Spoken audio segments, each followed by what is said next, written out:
This weekend, Fremantle's 14-game winning streak comes to an end. Welcome back to the Sports Playbook. I am Daniel, and we are Australia's weekly sports news podcast covering men's and women's sport. So here's everything that happened on the weekend in sports. In cricket, Australia have won the Women's T20 World Cup. They played England in the final, and Australia won the toss and elected to bowl first. So England were sent in to bat. England set a total of 151 runs, but a century partnership between Beth Mooney and Phoebe Litchfield, with Beth hitting 64 runs and Litchfield hitting 48 runs, set up the perfect run chase for the Australians. Australia went on to win this game by 7 wickets with 3 overs in hand. What's even more impressive from the Australians is they went throughout the Women's T20 World Cup undefeated. Congratulations to Australia. In AFL, the Giants end Fremantle's 14-game winning streak. This by far and away one of the biggest losses of the AFL season in 2026. In Canberra, the Giants are just coming off the back of several losses, so they were needing a bounce back to head into the final series. In Fremantle, 14 games in a row, but the Giants just handed a defeat of 21 points, and Jake Stringer for the GWS Giants kicked 7 goals in an impressive display. In other games, the Sydney Swans, they beat the Western Bulldogs by 35 points, and an even more impressive display by Charlie Curnow, the Sydney Swans player.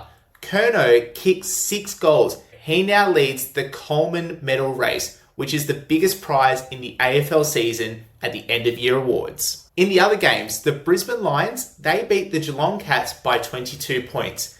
Collingwood, they beat the Gold Coast Suns by a tight 6-point margin.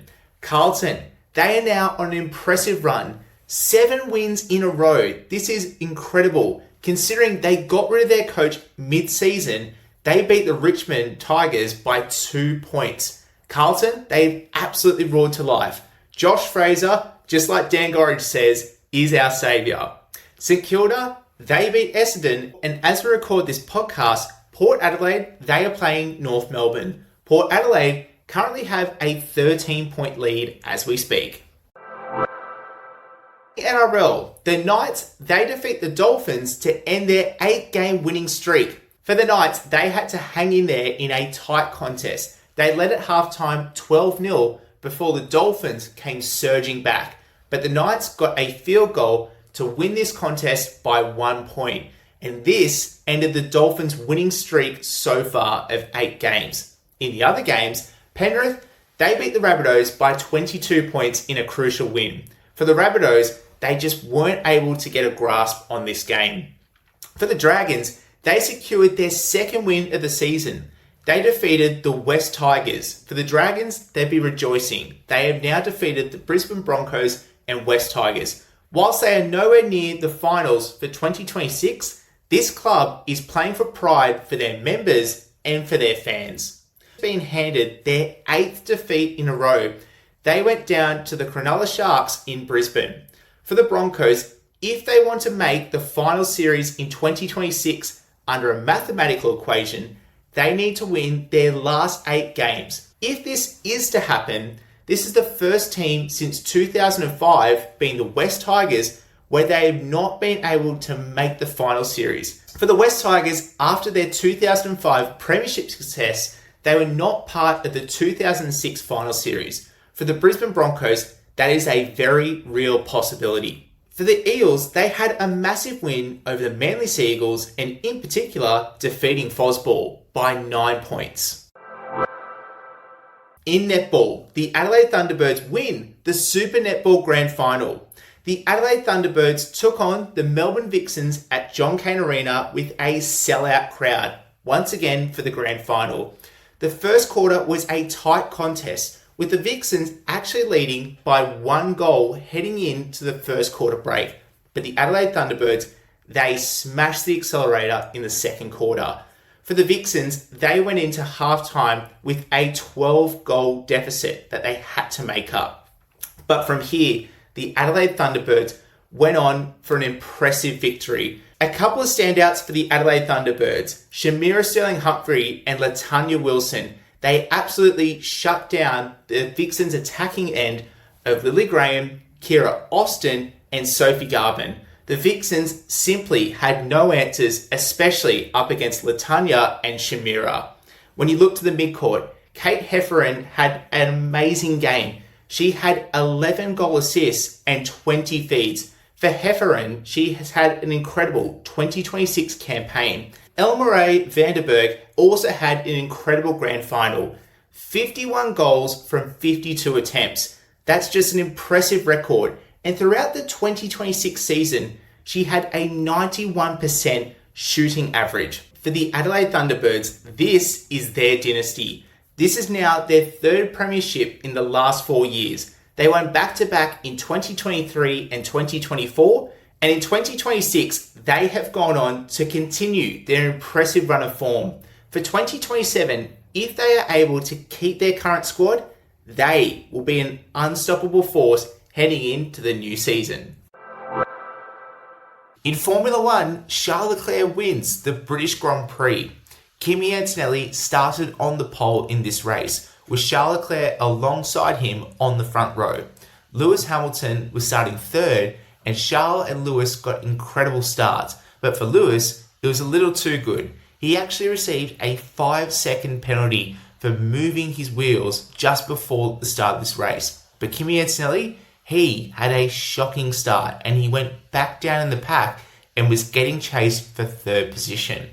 Oscar Piastri, the Australian, got damage early in this race, so he had to change his front wing, and it meant positionally he was way back down the order. Alex Albon and Ollie Behrman both had a tangle in the opening lap, and both of their races were ruined. For Lewis Hamilton, he was having none of that 5-second penalty. He started his charge early in this Grand Prix, overtaking Max Verstappen and George Russell, with big battles happening there. For Kimi Antonelli, the championship leader, he had a massive moment. Damage on his front left corner of the car as he went over the curb with about 10 laps to go. Antonelli was sitting in second position as this happened, and he would now finish 9th after that damage was picked up by the Mercedes team. Max Verstappen, with only 6 laps to go, spun off with 3 corners to go. His car did the similar thing as what it did in Austria. No downforce, spins into the gravel trap, and Max Verstappen having a podium chance out of the race. But in the end, Charles Leclerc wins the British Grand Prix under safety car from the Max Verstappen incident. George Russell claimed second position, whilst Lewis Hamilton finished on the podium in third. What this means for the championship is Kimi Antonelli is now 25 points ahead of George Russell, and Lewis Hamilton is 7 points behind George Russell. What does that mean for the championship? It's well and truly on, and it's definitely not over. Antonelli is getting hunted down, but for George and for Lewis, they need results to go their way. In NRLW, the season kicks off. For the 8th time in history, the NRLW season has kicked off with the Sharks taking on the Knights. Over 12 teams will be competing in the competition, and the Knights, they came away eventual winners from this contest. Whilst in the other games, the Roosters, the Raiders, the Broncos, the West Tigers, and the Warriors all got victories to open up their 2026 account. And a standout here from the first round was Sydney Roosters halfback Taryn Aiken. For Taryn, she made her return from an ACL injury, and this injury saw her miss out on the 2025 Grand Final and the 2026 State of Origin team, where she would have been representing Queensland. In football, the Socceroos go down in the round of 32. The Socceroos, they took on Egypt in Dallas on Saturday at 4 a.m. So this was an early wake up for most of Australia. However, in saying this, Federation Square in Melbourne, Tumbalong Park in Sydney, and all live sites across Australia were absolutely packed as the Australians got right behind the Socceroos. For the Socceroos, they went down early in the first half before getting the much important equaliser early in the second half.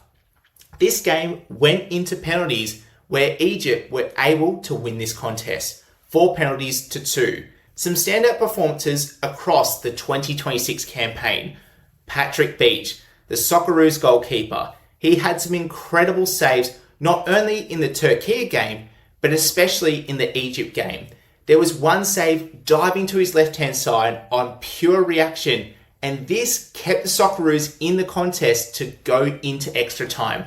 But the big call that Tony Popovic, the Socceroos coach, made was having Patrick Beach subbed off for Matt Ryan only 2 minutes before it went into penalties. This was a massive call. Matt Ryan had not had any minutes previously as goalkeeper for the 2026 campaign, but until this campaign, he had not missed a minute of World Cup action. But for Patrick Beach, he was already in this contest. He knew the flow and the state of the game, but Popovic made a call and he stuck with it. For the Socceroos, it's a steep learning curve. However, for Australia, this is a really good reality check.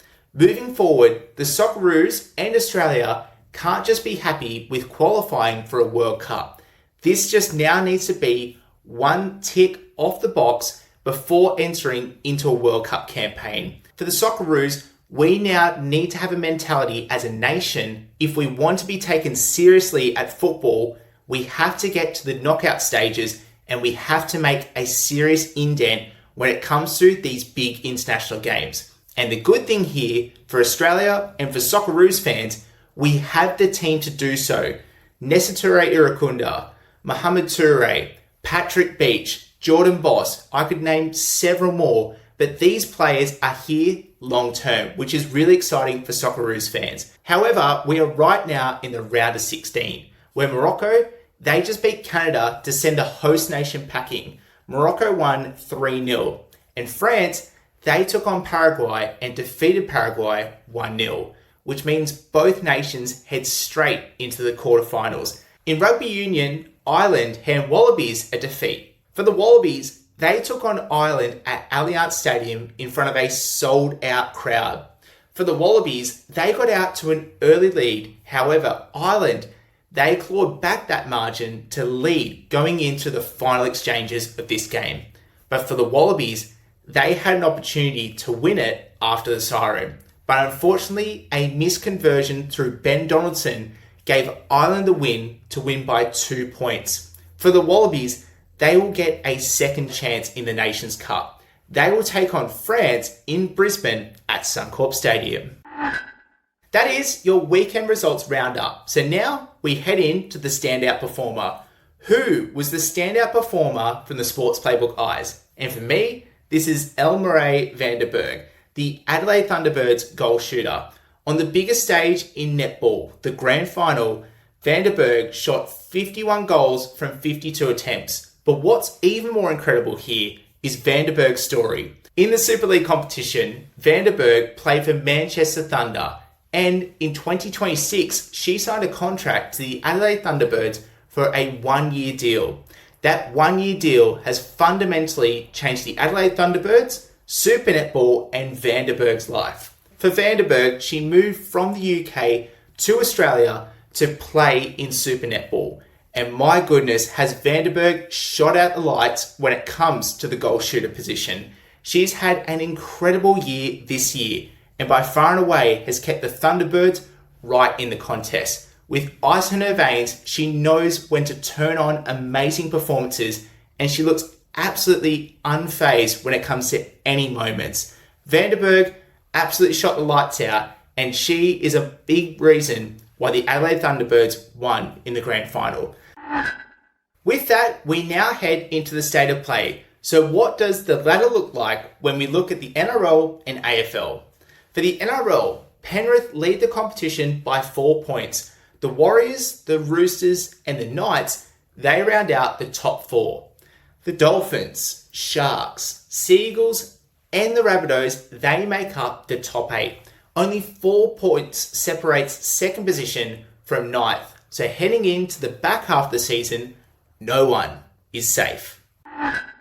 And in AFL, Fremantle lead from the Sydney Swans with the gap only now 1 win. So Fremantle had a 2-win margin before they dropped that game. Hawthorn, Brisbane Lions, Adelaide Crows, and Melbourne, they make up the top 6. Geelong Cats, Western Bulldogs, Collingwood, and Carlton, they make up the top 10, and those 4 positions are all for the wildcards. That is your Monday wrap from the weekend. So on Thursday, I'll be back with the week's big stories and everything coming up this weekend. This week, the Sports Playbook will be in Brisbane for State of Origin, New South Wales taking on Queensland. So if you're in the crowd, come say hi because I'll be there and I cannot wait to watch this game. So until then, follow the Sports Playbook wherever you listen to your podcast and follow the Sports Playbook on all socials. Have a great day. Thank you for listening and we will see you on the next episode.